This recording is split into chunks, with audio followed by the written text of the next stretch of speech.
So hello everyone, my name is Vipul Shukla और आज की इस वीडियो में हम बात करेंगे फाइनेंशियल स्टेटमेंट क्या होती हैं। थोड़ा डिटेल में डिस्कस कर लेंगे क्या होती हैं और ऐसे इससे क्या कंट्रीज़ को तक इम्पैक्ट पड़ता है, कंपनी को क्या इम्पैक्ट पड़ता है।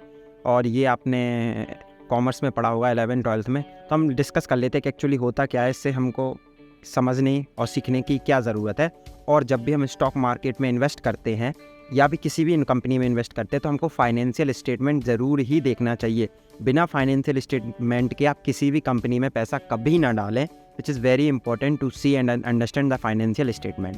देखो, फाइनेंशियल स्टेटमेंट प्रिपेयर कौन करती है? कंपनी करती है, ठीक है। अब फाइनेंशियल स्टेटमेंट के अंदर ना 3 चीज़ें बहुत ज़्यादा इंपॉर्टेंट होती है जो आपको देखनी ही चाहिए। वो कौन कौन सी चीज़ें होती हैं? एक तो होती है बैलेंस शीट, ठीक है। दूसरा आता है आपका प्रॉफिट एंड लॉस स्टेटमेंट और तीसरा आता है कैश फ्लो स्टेटमेंट। तो सबसे पहले हम समझते हैं प्रॉफिट एंड लॉस स्टेटमेंट। देखो, प्रॉफिट एंड लॉस स्टेटमेंट वो होती है जिसमें हमको ना कंपनी के एक्चुअली प्रॉफिट के बारे में बताया जाता है कि कंपनी ने कितना प्रॉफिट किया है ना। और जब भी आप किसी भी कंपनी में पैसा डालेंगे तो आपको पहले नंबर प्रॉफिटेबिलिटी तो देखनी ही है कि भाई कंपनी लॉस में है कि प्रॉफिट में है। तो कंपनी की प्रॉफिटेबिलिटी वहाँ से हमको देखने को मिलती है। किससे? प्रॉफिट एंड लॉस स्टेटमेंट से। अब वहाँ पे ना आपको हर चीज़ बताया जाए कि कंपनी ने कितना टैक्स दिया, कंपनी ने कितना इंटरेस्ट दिया, हाँ उसने जो भी लोन लिया था उस पे उसने कितना इंटरेस्ट दिया। अब लोन वगैरह का कहाँ से पता चलेगा?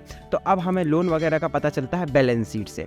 एसेट्स और लाइबिलिटी के, कंपनी के पास कितने एसेट्स हैं और कितनी लाइबिलिटी है, ये हमको देखने को मिलती है बैलेंस शीट के थ्रू। कि भाई अगर कंपनी ने ज़्यादा से ज़्यादा लोन ले लिया, उसका लोन ही चल रहा है कि तो फिर वो कंपनी एक अच्छी नहीं है ना। बेसिकली डेट इक्विटी जो रेशियो होता है ना, वो मैं डिस्कस करूँगा किसी दूसरी वीडियो में।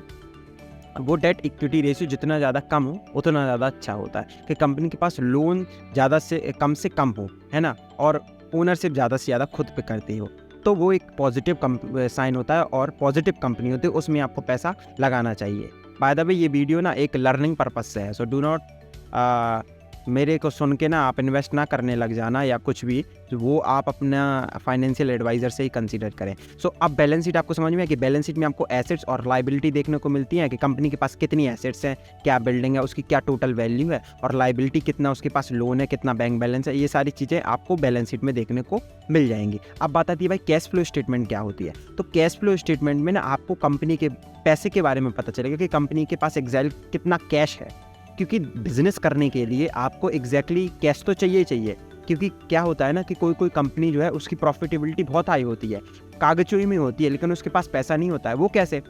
क्योंकि वो उधार प्रोडक्ट देती है मार्केट में कि भाई मैंने 100 करोड़ का प्रोडक्ट बेच तो दिया, तो मैं अपनी प्रॉफिटेबिलिटी में तो लिख दूंगा प्रॉफिट एंड लॉस स्टेटमेंट, लेकिन कैश फ्लो स्टेटमेंट वो आएगा ही नहीं, क्योंकि मैंने तो वो उधार दिया ना, कंपनी के अंदर थोड़ा ना वो पैसा आया है, और कल के दिन वो भाई डिफॉल्ट हो गया तो मेरा तो पैसा डूब गया ना।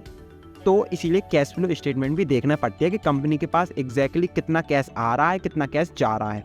पैसा आने जाने को वो सारा रिकॉर्ड होता है कैश फ्लो स्टेटमेंट में। तो हमको ये सारी तीनों चीज़ें देखनी पड़ती हैं जब भी हम किसी कंपनी में इन्वेस्ट करते हैं। तो आई होप आपको वीडियो समझ में आ गया होगा। अगर वीडियो अच्छी लगे तो वीडियो को लाइक ज़रूर कर देना और मुझे फॉलो ज़रूर कर लेना। ऐसे ही अच्छे वीडियो बनाने के लिए मैं आपको और ज़्यादा मोटिवेट खुद को करूँगा और आपको करूँगा, ठीक है। So I hope you like the video and so इस वीडियो को हम यहीं ख़त्म करते हैं। वीडियो अच्छी लगे तो वीडियो को लाइक ज़रूर कर देना। Have a good day, bye bye.